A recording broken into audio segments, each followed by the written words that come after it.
Okay, so without further ado, we're 2 minutes in. We'll start the process because I know everyone is busy and working hard during an interesting time at a global level. I'll move on, and hopefully all my panelists are there and ready to get going. But a warm welcome from your host for today, myself, Michael Labron, and our panelists. Great day to run a webinar around a really hot topic with our friends, Houston Analytics, and without further ado, I'm going to introduce you to who they are. Firstly, myself, as I mentioned, I'm Michael Labron. I'm the Partnerships and Director for EMEA for Quinyx. My job is to work with all the fantastic partners we have in our ecosystem and new partners that we find out in the market. And really great to be here today with some of our colleagues from Houston Analytics. So what I will do is I'll hand over to my colleague, Sammy Walton, who can introduce himself, and then go from there to Paulie from Houston, and then Fabrizio. You guys take it away. Thanks, Michael. Hi, everyone. My name is Sammy, Director of Product at Quinyx, and yeah, really looking forward to talking to you today and just unpacking a little bit about optimization for me, specifically around the workforce management process that you find with what Quinyx does. Thank you. My name is Paulie Dabum, and I'm the Head of Workforce Analytics at Houston Analytics. And in my role, I'm involved in all our projects and use cases that somehow involve the workforce, any decisions that depend or impact on the workforce, and the analytics cases that can be created around those decisions. I'm involved, and yeah, today we are going to talk about the workforce management process, which is one of my favorite use cases and applications for advanced analytics, and I'm really looking forward to explore this topic more with you guys. Off to Fabrizio. Hi everyone. I am Fabrizio Oliveira. So I work with Houston Analytics as a optimization lead, and that means that I help the Houston Analytics teams in the development of optimization-based solutions for a range of applications, being workforce management one of them. I wear two hats because I'm also a professor at Aalto University here in Finland, where I teach optimization, and I lead a research group in optimization-based research, mostly for production planning and resource scheduling.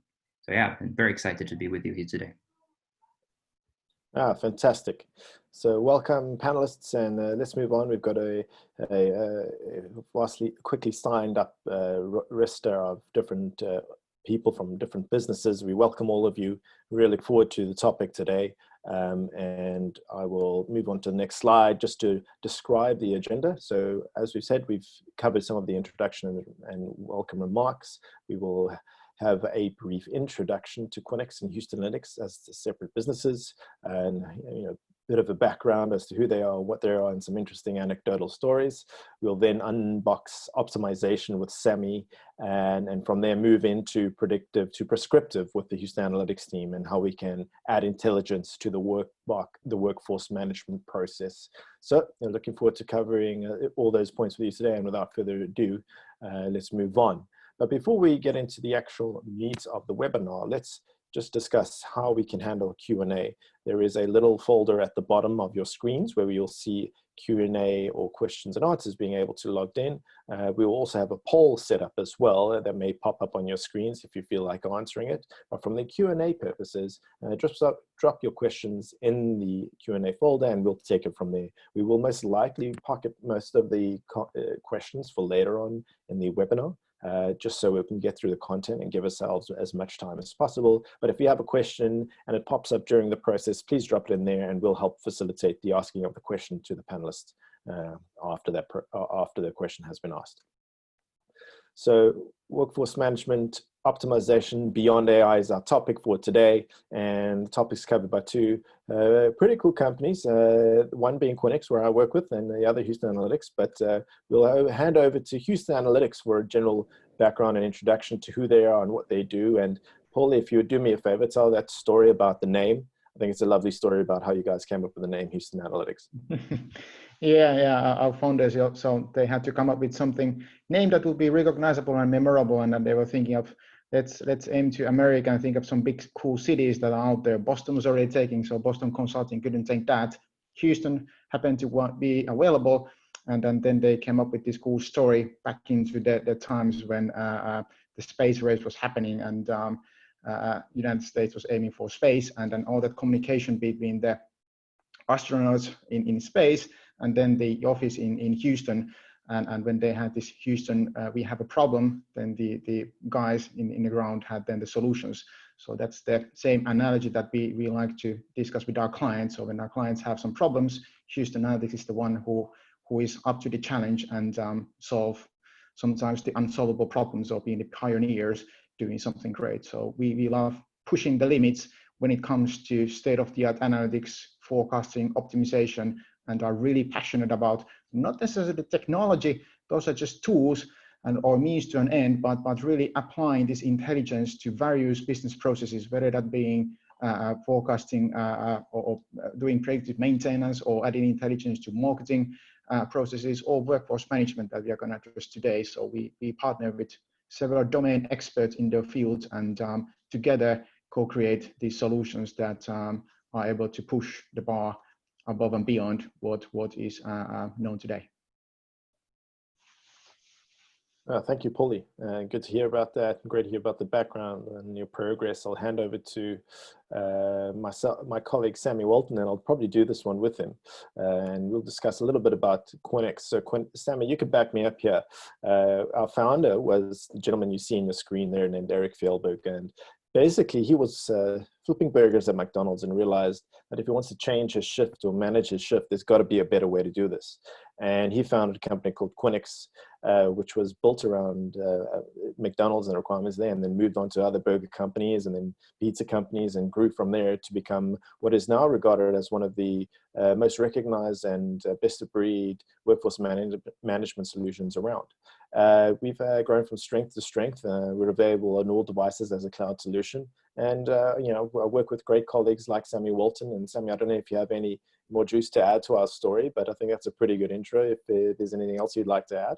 No, I think you hit the nail on the head there, really, with Quinyx, especially sort of born from the need on the ground with the customers that we work with. So obviously with Eric's background and actually, it's one of those secrets that I guess I'm about to let the cat out of the bag, where a lot of the people that work at Quinyx were customers at one point as well. So a lot of that knowledge has been brought in-house, and the solution is very much designed for the users. We take on board their feedback quite a lot, and we build the solution that hopefully they enjoy using, which gets the job done, but it's a little bit more engaging than just building a schedule. So very proud of the product that we have. Absolutely. We're currently available on all devices as a cloud solution. So that's scheduling, shift swapping, management, really the workforce management requirements that you would mostly need in your industry. And at the same time, also worth mentioning that we were probably one of the first, if not the first, and that's just that me from a proud perspective as a Quinyx employee, saying that we were there in the cloud in the early days. And that's something that we're quite proud of in terms of our mobile first, cloud first heritage. So that's significant to what we do. So we really do fit into that cloud story, that digital transformation story, and we're proud to be one of the preferred solutions around today. Also just worth mentioning some of the customers that Quinyx has across the board. So it just displays the versatility we have across various industries, from retail to healthcare to logistics, veterinary. So we've really broadened our scope in terms of being able to meet the requirements for different industries. So if this is something that appeals to you and applies to you, we're very happy to chat after the webinar today. But without further ado, let's move on to the next core part of our discussion today, and that's defining optimization. And this part I'll hand over to Sammy Walton, our Director of Product. Thanks, Michael. So yeah, I think the first step, I'm sure many of you are familiar with workforce management as a concept, and I'm sure use workforce management tools in some capacity, which is why you've joined the webinar today. But before we dig into the nuts and bolts of optimization that the Houston Analytic guys will really help us understand what they do day to day at an expert level, and certainly their unique ways of working with optimization. I just wanted to wind it all the way back to the optimization in the workforce management process. So on the next slide, especially, I think I wanted to design something that was purposely difficult to read. So there's a lot of stuff on here, and that, I'm sure, is a rough visual representation of the inside of a workforce management person's brain, trying to balance all of these things. When you think about optimization, it means many, many, many things. It means different things to different businesses, different individuals within those businesses. And when you are in the crux of workforce management, producing schedules and trying to keep your employees happy and work with budgets and all of the stuff that you see on the screen here, you're trying to balance all of this stuff in one go. So I think the first thing to recognize is that optimization is not a one-size-fits-all theme. It really is specific to the business or the customer that we work with. And when, as I'm sure some of you have already had conversations with Quinyx, when you engage with Quinyx, right from the onset, you'll start to receive questions about, what are you trying to achieve as a business? What is the goal behind you asking for this type of functionality, and where can we help you improve, or where do you see inefficient processes today? And it's about tweaking those processes from all different areas, as much as it is about going for big bang solutions. And one of them could be around forecasting, getting more accurate forecasting, or just better methods of forecasting. Those are what I would refer to as some of the big bang stuff. But the small areas, such as saving time and working with happier employees, or providing tools that make your employees happier or more engaged, have a lot of mileage in them as well. And on the next slide as well, just helping those that aren't familiar with Quinyx understand where we focus. So when we say we are best of breed, we are workforce management experts, this represents the different slices of workforce management, or pieces of that puzzle that we focus on. It also represents a little bit of a process as well. So the forecasting being the starting point there is really about, how do I forecast my labor demand? And again, different drivers for different types of customers. We work with everyone from healthcare to retail to logistics to hospitality customers, and they all have a different business driver that they want to work with. And that doesn't make any difference to us. It's about how can we take that data and help them generate a forecast, or work with tools that are going to help them predict the amount of labor that is required. And following on from that is the production of the schedule. So these are the two areas that I think you'll see a lot of ideas come from the Houston Analytics guys when we drop into those conversations. These are the core areas of optimization for the purpose of today's discussion. And producing a schedule can happen in a number of ways. And again, it might be unique to the type of business or the size of business that you are. We also have a wide range of tools that help you work with scheduling in different ways. How you communicate that schedule, or get your employees, your workforce engaged with that schedule, maybe invite them into the scheduling process in some ways as well, is also very key. And again, can potentially help optimize areas of the business, fill the gaps where the manager doesn't have the time, or wants to save time ringing around trying to fill those gaps. Inviting employees into the scheduling process can help that, as well as clear communication tools. And helping them understand what tasks they need to perform is arguably a part of communication and schedule. And wrapping that all up with time and attendance. So having a very, very tight relationship between the time and attendance functionality and the scheduling processes. So understanding when I should have worked, have they worked the right time? If not, why, I think is very important as well. And then the cherry on the top is the insights there. So data visualization, understanding easily what's going on in my business. So those are the areas that we concentrate on at Quinyx, and we work closely with a lot of great partners like Houston Analytics that can help add very in-depth enhancements to some of these areas, as I said earlier, forecasting and scheduling today.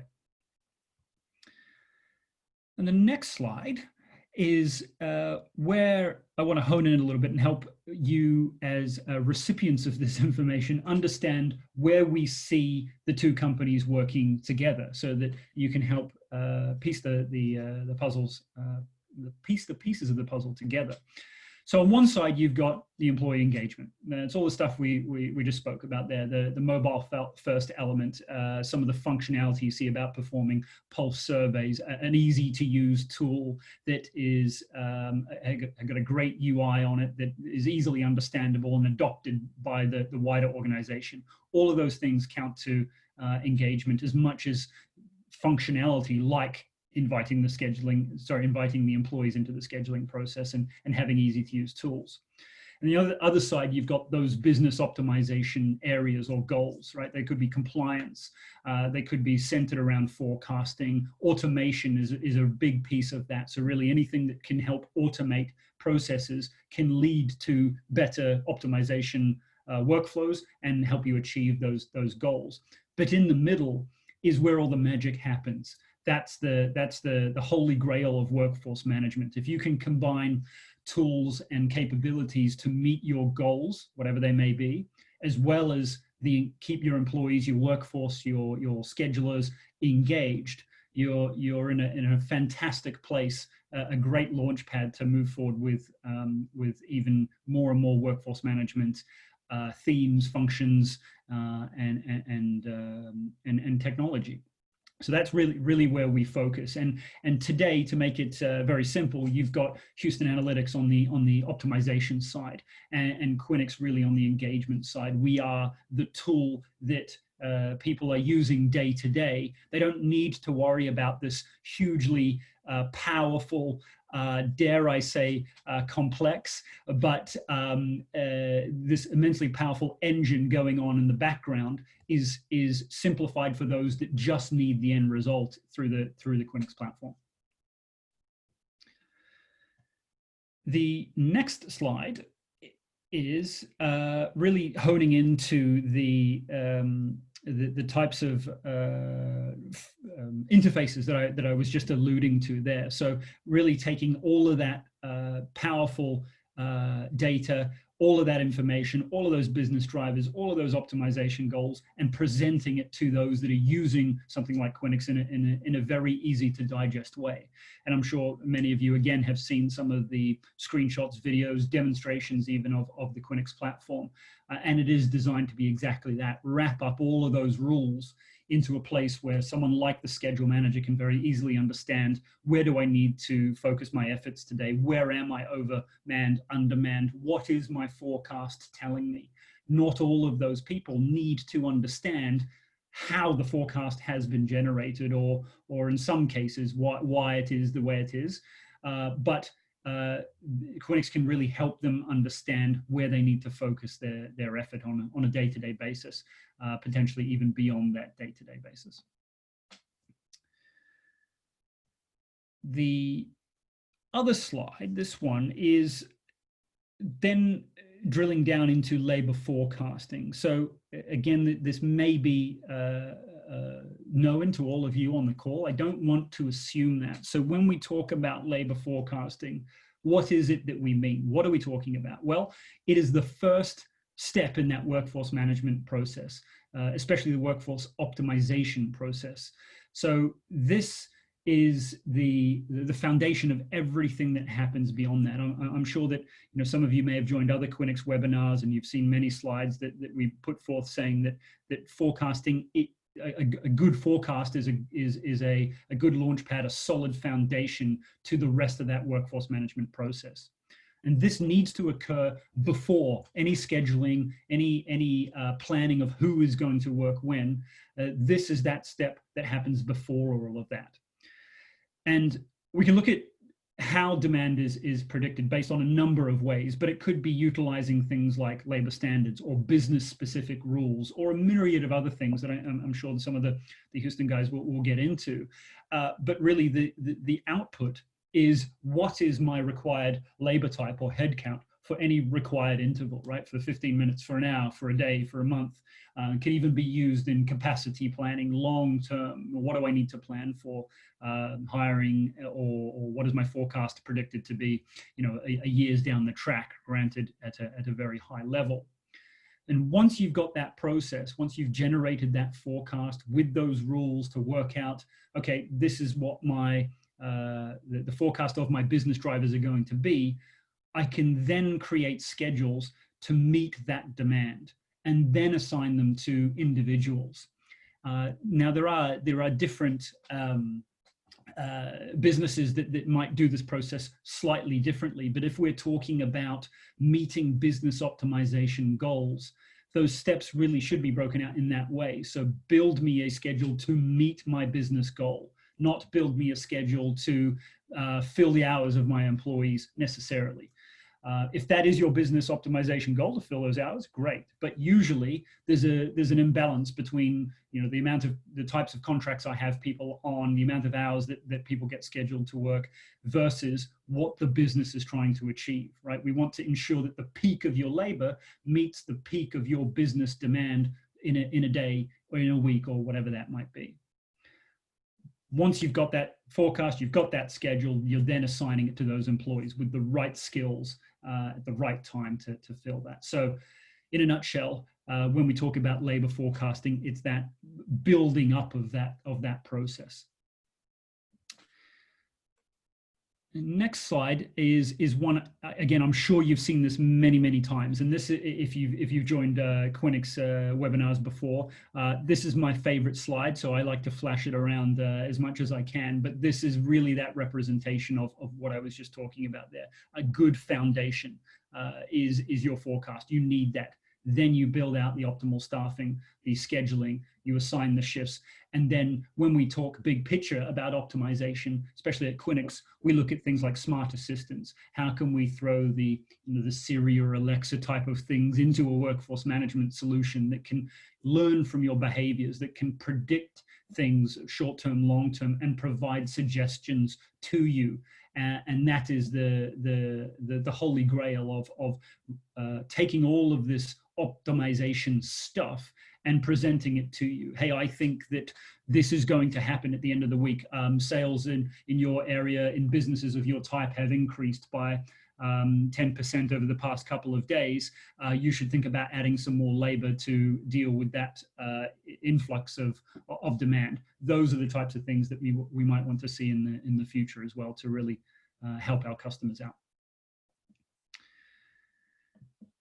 And I think the last slide for me, just to wrap it up, I think it's important to note that, we talk about a lot of cool stuff, right? A lot of stuff that gets the blood pumping, that gets you excited about what you can do in both workforce management and with technology. But it's important to understand that likely you are on a journey in your business, right? So some of you will be in businesses that maybe don't have a workforce management system today. Maybe you do. Maybe you're already using technology with AI and proactive workforce management tools, and that's great. The point here is that wherever you fall on the spectrum of optimization, we can help you take that next step and then the step beyond that on that journey, right? You can't, you can, but usually unsuccessfully jump from pen and paper to full-on proactive workforce management with AI forecasting and what have you. You've got to ease into it. You've got to invest the time in the workforce understanding what you're trying to achieve, to bring potentially the employees closer to that process as well. And we really want to set you up for success on that journey. So wherever you fall in the spectrum, there's never been a better time to reach out and talk to us about how we can help you take that next step in your journey, learn about what your goals are and how we can help you achieve them. And if it is that you want to get all the way to the peak of this technology, then we can work out a plan together on how to get there. So please don't be put off in a way where you see so much terminology and technology that you think it might be too difficult. It's not. It's quite easy to start that journey. Yes, there are a lot of complex themes that we talk about, but the idea is to simplify them for those on the ground using the tools. But there is a lot to think about, if you remember how I opened my short spiel here. So I believe that is the end of the introduction that I wanted to give around Quinyx and what we mean and what we are focusing on optimization. So I think if there are any questions that pop up, please feel free to use the Q&A box, and we can take them at the end of the presentation as well. But that concludes everything I wanted to talk about. So thank you for listening, and I'll hand over to Paulie. Thank you, Sammy. And just let me change the screen here so you can see my presentation. So let's continue from Sammy's good introduction to the topic, how to structure the workforce management process into different parts. And I'd like to continue from there first by emphasizing the importance of structuring your analytics requirements into the decisions that need to be made. So the workforce management process, luckily, it's full of those decisions that a shift planning manager, for instance, has to make day to day, deciding how many people I'm going to staff next Monday morning, or who I'm going to assign to a specific shift. So those are the type of decisions that happen day to day there. And the goal for analytics is to support those decisions being more right more often. So we want to power those decision makers to make those decisions with the best available information available. And then what follows those decisions is action. And action can be driven by the workforce management solutions like Quinyx. So that way we can ensure that the insights will drive some action and value to the business. So if you look at the workforce management process through these different decision points and structure it into three parts: the forecasting piece, the actual scheduling and scheduling optimization part, and then the workforce planning phase. Those are full of different various decisions that need to be made. For instance, predicting demand. So we need to define what are those drivers that will inform the workforce requirement in terms of headcount, skills required. What do we need to forecast? And how do we translate those demand drivers into then the actual workforce demand, meaning the headcount and skills required? Those are pieces that can be really much informed by different types of analytics and analytical capabilities. In the scheduling part, same thing continues. So we know the demand. So how do we structure the demand curve into shift patterns that comply with the different requirements that need to be obeyed? And how do we assign the best individuals to match what is required to be completed in those shifts? And then when planning to the longer term, when we understand demand drivers and the requirements of the scheduling, we can better inform how do we ideally evolve our workforce structure in terms of people, headcount, contract structures, how those skills should be located between different functions or locations. So all these questions that need to be considered there can be informed with analytics. So it's good to start structuring these questions in your hand when thinking about analytics and how to drive value with it. So I'm going to provide you some example now how we can do this in the demand forecasting phase, and Fabrizio will then continue on the scheduling optimization phase during his part. Before we move there, just to give you an idea on how do we do a forecast, because that's something that we need there before we can do any optimization. So it all starts from data. We need to have that data about the metric that we are about to forecast, say store visitor traffic that we want to forecast. So we want to collect as much as possible historical data of that. And then we want to combine different other data sources that will inform the variation within the visitor traffic patterns that we are seeing. So those could be your marketing campaigns, any external data sources, what your competitor is doing. Weather data could inform that. Or just standard calendar data that tells us when do we have any local events happening or local holidays that will impact the demand curves. And before we can do any modeling, all this data has to be cleaned and synchronized in time and place so that it makes sense for the machine learning modeling. And that's then the part when our data science team will kick in and start training unique models depending on what we need to forecast and how are we going to use that. And it's not going to be such a single model that we create. I was just speaking with our data science team this week. The other data scientist has created 4,800 different models to make a forecast for our client. And the other data scientist jumped into that and then mentioned that he had created 150,000 different models to create a forecasting process. So that's when then our data scientists kick in after they have the data necessary that they are allowed to work on. And then the output can be then injected into the systems, or we can continue then from those forecasted attributes to inform the decisions that we are about to make. So optimizing staffing levels. This is an example from a specialty retailer, and their need was to define the optimal level of customer service personnel. So those personnel who are doing the sales, they impact the sales. And yes, you could do just with the standard labor rule. If we forecast, let's say 1,000 visitors, 1,000 euros, and you can convert that with a standard rule into headcount, but they weren't satisfied with this. They wanted to optimize that. So I'm going to explain now this logic. How did we do this? So first, let's look at the process on a high level. What happens here? So first, we needed to figure out or decide what is the right parameter that we want to forecast. So instead of forecasting the outcome, the sales, what's going to happen, we thought that that doesn't work here because we still don't know at this phase of the process how many customer service personnel are going to be available serving a client, and those are going to impact the output, what's going to come out of this, the sales. So instead of trying to predict the end result, the sales, we wanted to predict or forecast the sales potential that each department or unit at an hourly level could be making. So that's what we started to do with. And in the second phase, we had to somehow find a way to understand how much does the customer service availability explain the conversion of sales potential into actual sales. So we had to figure out a way to do this modeling. And then, yes, we do need to be obedient still to some standard business rules. And we had to gather intelligence about what are the sales margins that this company is seeing in the different stores on the products they sell. What are the workforce costs that they are seeing, and how do those vary between the weekdays? Because the weekends you need to pay more for your workforce. So we had to take all these different details into account. And then the output is going to be rather simple that we can feed into the workforce management system. It's a simple headcount, optimal headcount that is most likely going to maximize the overall output of this client. So rather than building a business case on saving on the labor cost, we wanted to find a business case which would maximize the bottom line.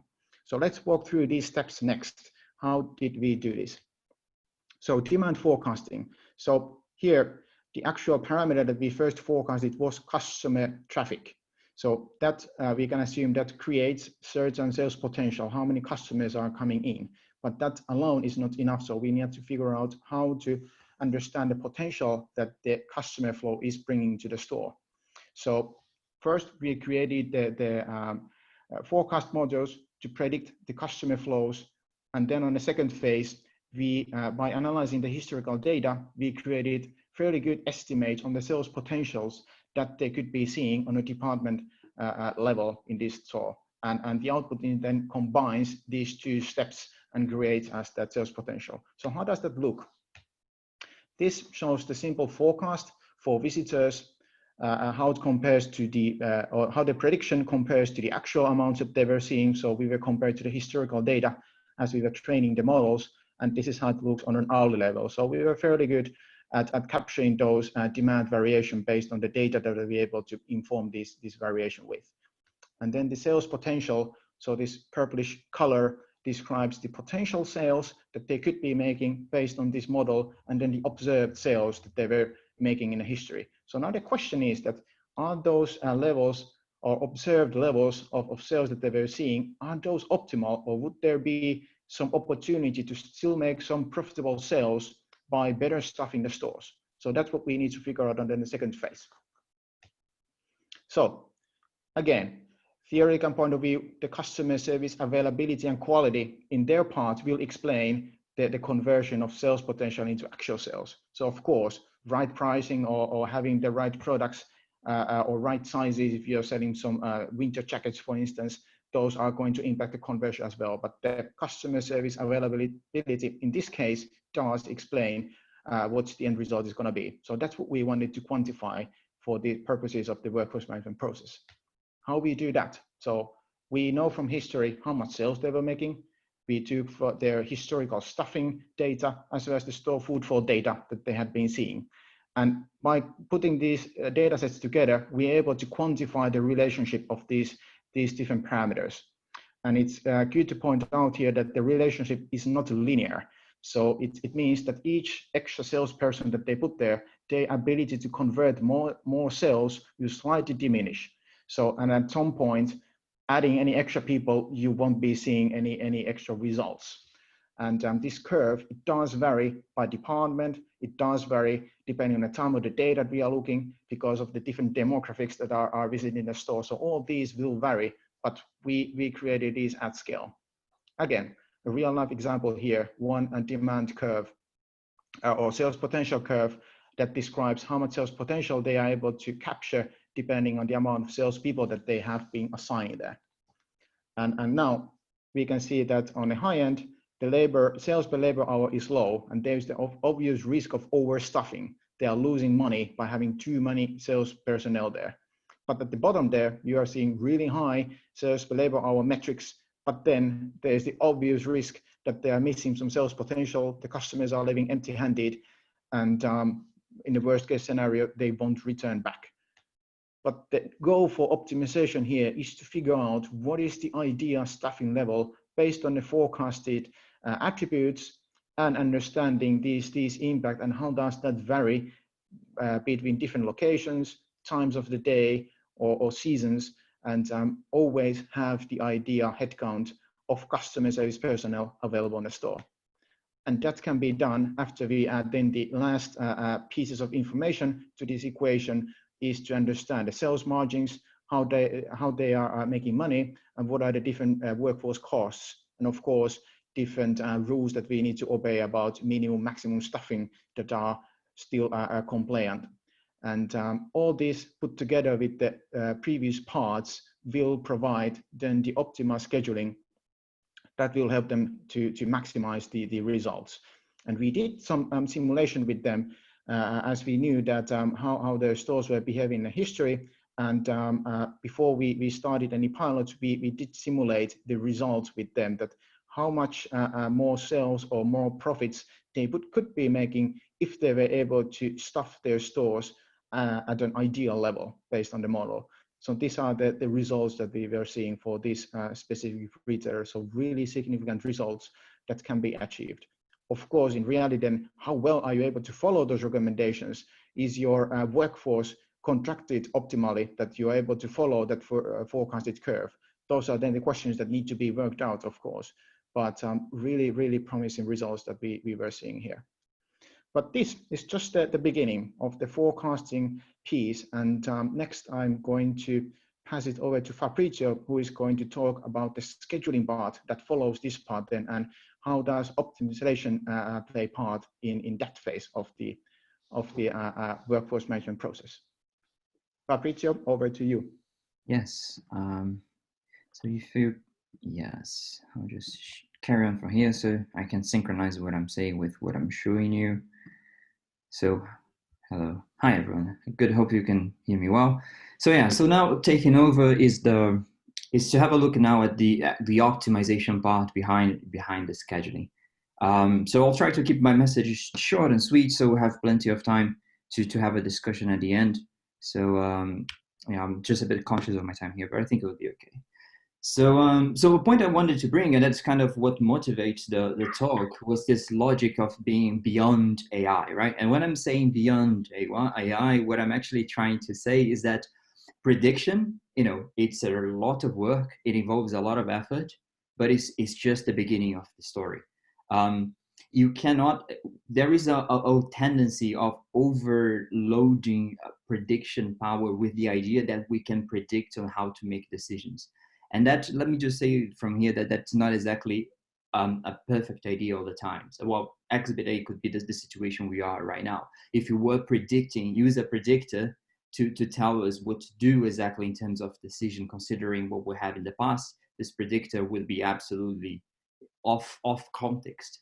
Because one thing that needs to be sort of understood is that predictions have to be input for good decisions. They cannot be single deciders directly. And it's the reason for that is because making decisions take into account not only an understanding of what's going to happen in the future, but it also to some extent has to take into account how complex your system is, how your business objectives are changing, and how well can you measure them at a given point. And that's kind of where we see a role that we can play by developing a device, a model, a process that looks at the best available information that we have, and notice that this information is not only past information, but it can be also information about the future that we're predicting. And from that, we actually then build in a decision, which can be a strategy, can be a direction to take, a turn to take. And in this specific context, we're talking about the assembly of a schedule. Right? And so we do that in order to build this device, we use mathematics, in a sense that whenever we talk about optimization in the next 7 to 10 minutes, I'm talking about a specific mathematical optimization, which is this idea that we can build models that tells us what are the best possible solution or the best possible course of action among all possible alternatives. So how does that work? I always sort of like to use this slide to introduce the logic of making decisions. I usually say that making decisions is typically really easy. The problem is that it's really hard before. The problem is before you're making the decision, or when you are at the point where you're trying to make your decision. And the reason for that is, as soon as you have a clear criteria to tell whether, say, a schedule is better than another, or if an option is better than another, then the decision is easy. Pick the best one, right? There's no complication in that. Just go for the best one. The problem is, how do you define best? Sometimes it's hard, for example, to understand what are the consequences of your decisions. So if you make changes in the system in a given way, what that causes at an overall perspective. So that's what we call, say, epistemic uncertainty, because we don't know how the system will react to our intervention. And then on top of that, you have aleatoric uncertainties, things like, well, it might rain, it might not rain. It could be so that some people in my staff might get sick or might not get sick. So there is also this aleatoric sort of uncertainty that you can model, but you can't control. And then when you combine all of that, that's when making decisions become really hard, because now you're not entirely sure you don't have a clear view of the consequences of your interventions, of your what you're deciding in the end. So I say that if you can get rid of all that, then decisions are typically easy, because then you can order your alternatives and you can just pick the best one, the one that satisfies your criteria the best. So one way to understand these points in terms of uncertainty and complexity is to use what we call a mathematical model, which has the mathematical in the name that might scare some people, but in general, you can think of mathematical models as scale models, as maquettes. It's a way to look at the world and represent it into a way that you can play with and understand what are the impacts of your interventions before you actually have to go and implement them, before you actually have to go assemble a schedule and then see what happens and have this sort of trial and error until you get better. So the idea is that you can prevent all that and take sort of a scientific standpoint where you experiment first, and then you figure out what is the best course of action, and then you bring it to reality. And that's the role that a decision support system that has a decision model like so can help you with. And that allows you to untangle complexity and efficiently, at the end, quantify what would be the consequences of the choices you are making. And hopefully making decisions a bit easier. That's what we're trying to do. Perhaps the question that comes to your mind now is, how is it that possible, and what mathematics has to do with that? Well, mathematics is behind all of these boxes in this picture you might have seen somewhere. And this is actually relates quite nicely with what someone was saying in the beginning, in this how you walk towards this axis between complexity and impact, value and complexity. This is I'm borrowing from the realm of business analytics, but the story is the same. So optimization is mathematical optimization, as we understand, is that allows you to take this leap from going from a prediction to prescribing a best course of action. And that's in some realms is understood as from predictive to prescriptive analytics, right? This is sort of a standard. If you see that this is the source of that is Gartner. It's not Fabrice that's telling you this, by the way. It's been around for a long while. One thing that I've seen, and it is kind of what I preach at Houston Analytics and for our clients, that we look at this in a bit more realistic view, with what I like to call proactive analytics, which was also not me that came up with the term either. But it basically is that instead of waiting for the input, giving a precision, making a decision and going away, what we try to do is, if we can look at potential future scenarios and understand how the future might unveil, can we do something proactively against that? And that's what we mean by, merging predictive and prescriptive analytics, but not in a simple fashion of predict and see what happens, but predict, understand this prediction, and act of how this possible future might unveil. But the overall process goes sort of like this. You start from your data, like Paolo was saying, and that data can be, can come from varied forms in terms of sources and in terms of the structure of it. Can be time-based data, can be labeled data, can even be unlabeled data, online data. And from that, you work on what you have a prediction model. This is what machine learning plays a role in specific one part of machine learning, supervised learning or unsupervised learning. So basically you can cluster things together, use a regression to do predictions. You might have time series models that try to give you demand trends or price trends, for example. And once these are in place, that's where we come in with our optimization model. These all feed the optimization model as the input that gives us an understanding of the reality or how the reality might look like. And from then we can come up with an optimal solution. And that can be for many fields. Scheduling is an example, but we can look into resource allocation, portfolio selection, production planning, many other fields. And then from that, we hopefully generate a decision, which is a course of action. So what is optimization? Is that why I'm saying mathematical optimization? Well, optimization is a discipline, is a beautiful field from applied mathematics, involve things like calculus, linear algebra, analysis, things that make my state of my brain related to being a professor brain. But if you have to summarize, it's basically the idea of, if you have a function and there is a domain, what you're trying to find is at what point in your space, in your domain, that function has the best value, a minimum value or a maximum value. And then you can implement a method. We can use a method like this squiggly orange line there that takes you all the way to that point. The idea sounds absolutely completely disconnected with workforce scheduling at all, but actually there is everything to do with workforce scheduling. And that happens if you think of an analogy where if you start looking at this logic of finding minimums of maxima of functions that is super mathematical, and try to bring up from a context that, what if I could say that my variables are, say, decisions I have to make? So who to staff and when? And if I think that my functions could be measures of the quality of a given staffing, say, could be, employee satisfaction, number of shifts that are covered. It could be distance traveled. It can be costs. It can be matching, the right matching of skill and need and expertise need. And if you have your constraints, what defines this domain can be your business rules. People can work 4 shifts in a row. You have to have the maximum of 8 hours. You have to have skills that match specific shifts. So if you do this analogy, then in principle, you can use that technology to find these optimal schedules that maximize your business, your business objectives, your KPIs, taking into account the constraints you have to, right?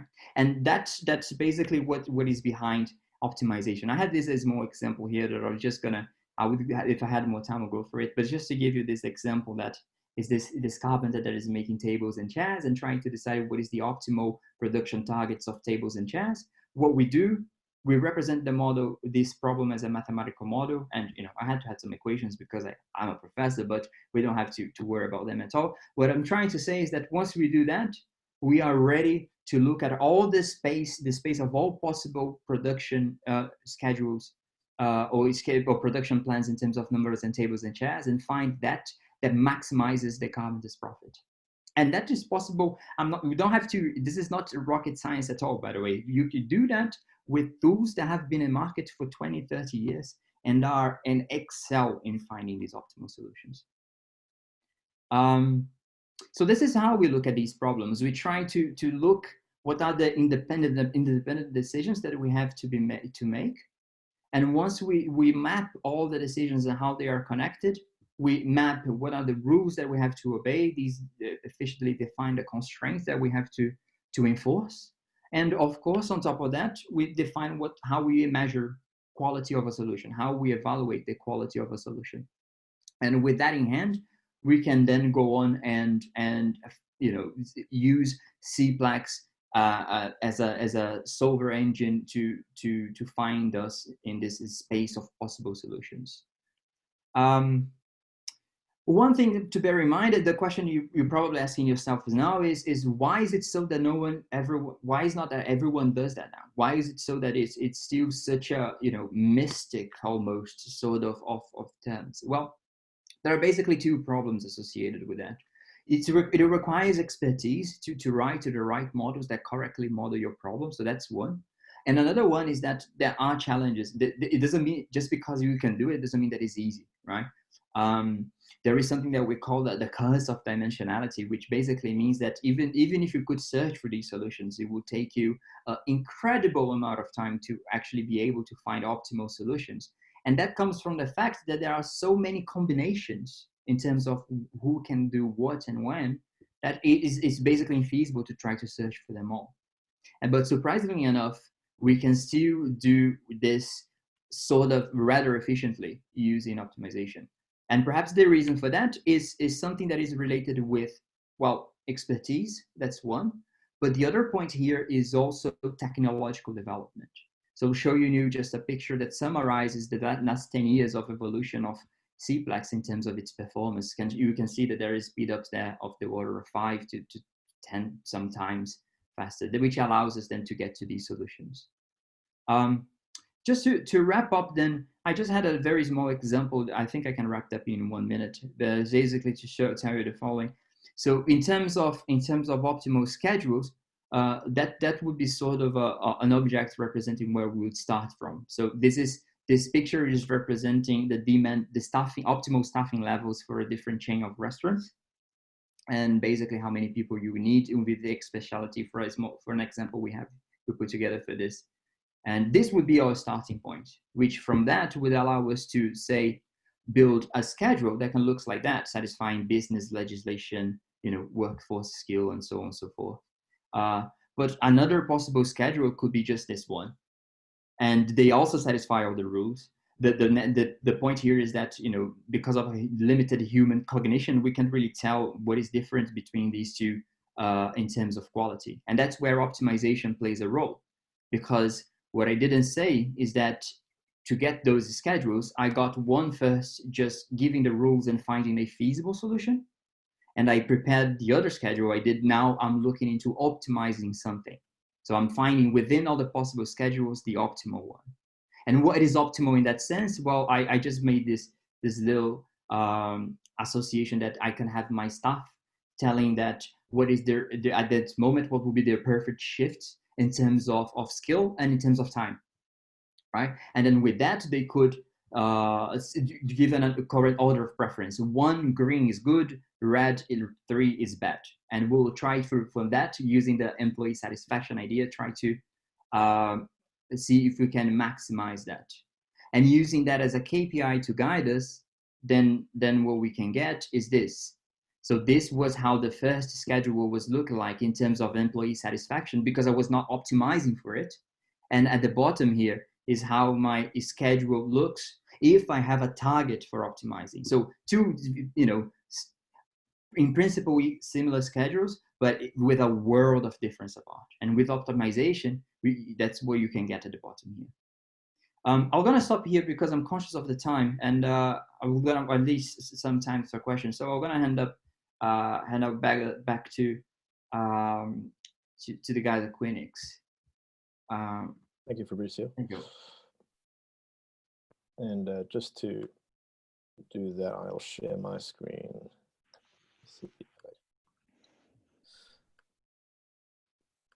Yeah, there we are. So thanks to the panelists, and just want to double check. Panelists, can you guys hear me okay? Yes. Lovely, great. So this is a little bit of a slot for Q&A for anyone who wants to ask a few questions around what they've heard today. But a question just to maybe warm up the discussion around this. If you are looking at optimization leading to more intelligence, as Fabrizio, you said, and Paulie described by example, where do you start as a business? How do you look internally first and say, okay, what do I need to assess internally in order to understand if I'm optimized, not optimizing? I mean, where do we start that process? I mean, it's easy to go out and speak to an expert, but what do I need to look at internally in order for me to take the next step to speaking to an expert?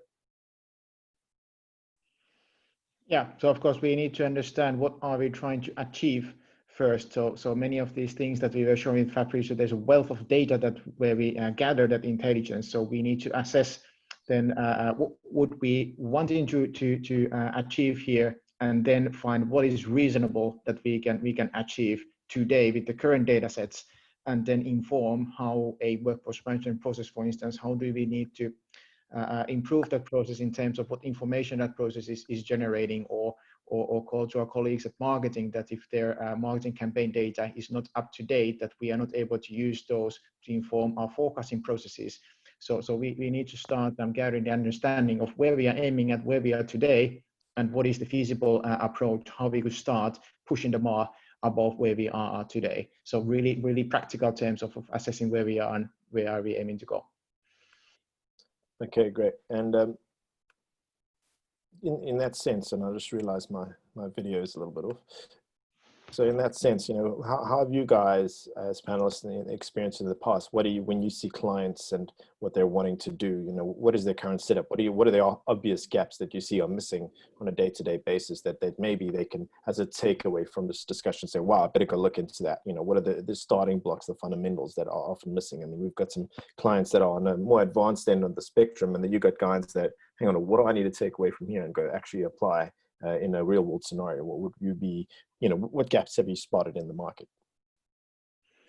Yeah, I mean, one is the starting to think in more concrete ways. What do we want to optimize? That Sami was speaking, what Fabrizio told, and what I try to address there, that simply stating for us, we want right people, right place, right time. That is not enough for us just to start helping and crafting our models towards the optimal. So we need to be rather concrete. What does good look like? How do we define what good looks like? And that good, that's going to vary between inside a certain domain. So we won't be necessarily making a same model for a retailer to another retailer. They have different business strategies, how they want to differentiate. So in the best way, we are going to quantify those differences for each individual client, and that's something that they need to start working on. So Fabrizio, Sami, anything to add there? Sorry, Fabrizio, go. Yeah, thank you. Yeah, that's it. I think just because that sort of relates with some of the questions I'm seeing popping up in the chat, try to be sure what are your objectives, your business objectives, which are KPIs that we're going to be pursuing. And it doesn't matter if it's more than one. There are techniques that allow you to consider more than one. But importantly, it has to have some sort of a scientific pragmatism here. We have to be able to measure it. Figure out a way. If we don't measure it yet, then figure out how we can measure. But measuring is key, is where we would start. Yeah, So some interesting questions coming up from the attendees that we've had. You know, I'll just look at one of the questions. How long does it generally take to get from A to B, from standard schedules to fully optimized?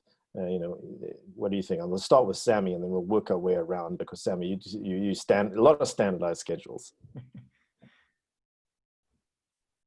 I'll unmute myself. I think it's yeah, it's a key question, isn't it? And I think the first thing I'd start with is that it's going to vary for each business, right? Because each business is on their own sort of scheduling journey and have their own problems to solve, and to Paulie's point, you know, their own things that they need to take into consideration. The beauty of working at home,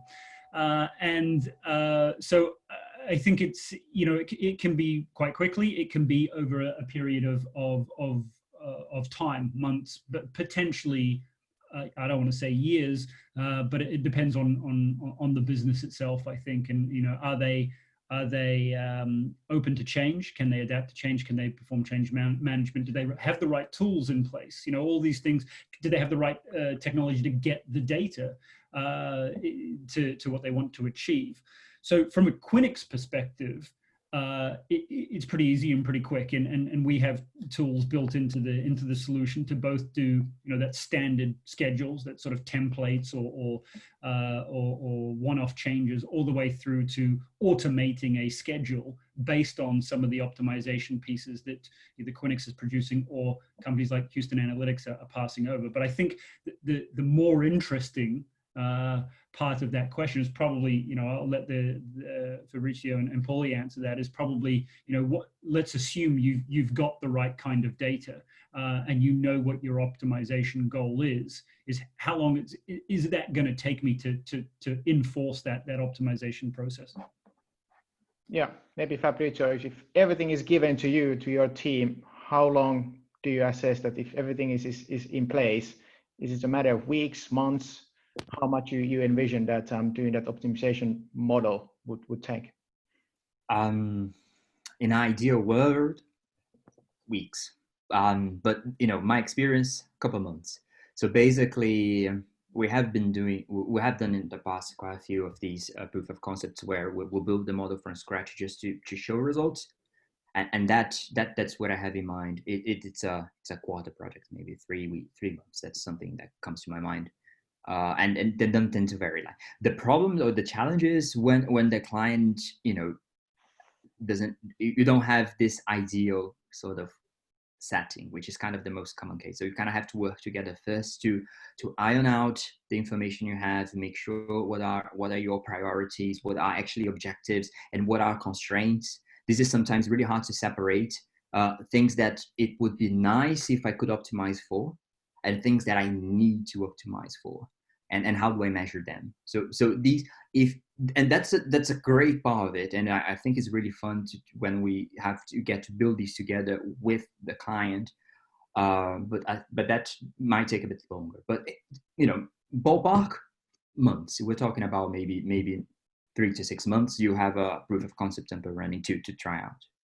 Yeah, so I would say, just to kind of sum up that, Fabrizio, is like, decide on the team that gets you the information you need, and have an end goal. Say we need to know enough information by the end of 2 to 3 months, and put goals down in place. A bit of project management involved. Otherwise, it becomes this open-ended, ongoing project. But you want to achieve business goals against, you know, costs, optimization, and intelligence. Interesting. I've got another question, and we'll do the last question, Paulie and Fabrizio and Sam, if you don't mind, because we're 5 minutes over, but it's been interesting. Question from Jonathan, really interesting and detailed one. I see you do shift optimization and manning in 2 separate phases. What is the reason for that? I think that often also shifts that do not match with employee skills and contracts and require more manual planning. What's your response there? That's a good meaty one. Yeah, if I may start. So what Sammy pointed out in the beginning, that sometimes the supply and demand get mixed out. So you have given a certain amount of resources, hours to allocate, and then you have the actual demand. So that's the gap there that we need to map first. So in order to make feasible schedules, we start with the ideal demand curves. This is what we wish we would be making the shifts for, but due to some legal requirements, the minimum length of the shift is something 4 hours, for instance, or maximum amount. So we need to be able to build those empty shift slots first. And then those shifts are going to have different requirements. What are the skills required? Who can do the morning shift or afternoon shift? Or what tasks need to be completed? So those will define there that are coming from the demand side. And then comes the matching phase. Okay, now we have an empty shift. Who is the best individual to cover that? And then there's a wealth of information that needs to be considered before we can decide who is the best individual there. Just on the compliance side, but then that we spoke today on the individual preference side to make it look good also from the individual's perspective. So this is my answer to that. So we need to break that process into these parts to make feasible and ultimately optimal schedules out of it. Yeah, that's a very good point. It's a great question. I think the only thing I would add to that is also it gives some sort of modularity for the development, because these are two parts that are really challenging on themselves already. So, and in an ideal world, yes, you would do everything in a single shot. But I think it's more a way to structure how to build knowledge and about the process itself, and how to use that to have a more sort of a structured process. That's the main reason. And regardless, you still need some human intervention at the end of the day. You should have human intervention at the end of the day, by the way.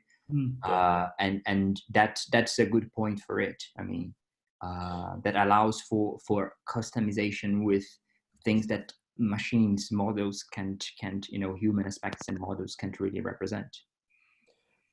Excellent. One last question. There's some really good questions popping up here. I'm trying to get to all of them, and I really appreciate everyone who's asked the questions. So what I'll do is I'll copy the questions generically and maybe send some of the answers around hereafter, so that, we don't hand out wrong people's names, but they're good questions. The last one, and I really like this, says here from a gentleman named Jamie, it's being suggested that we optimize outside the workforce management tool, i.e. like Quinyx. How do we get the optimized model back into the tool?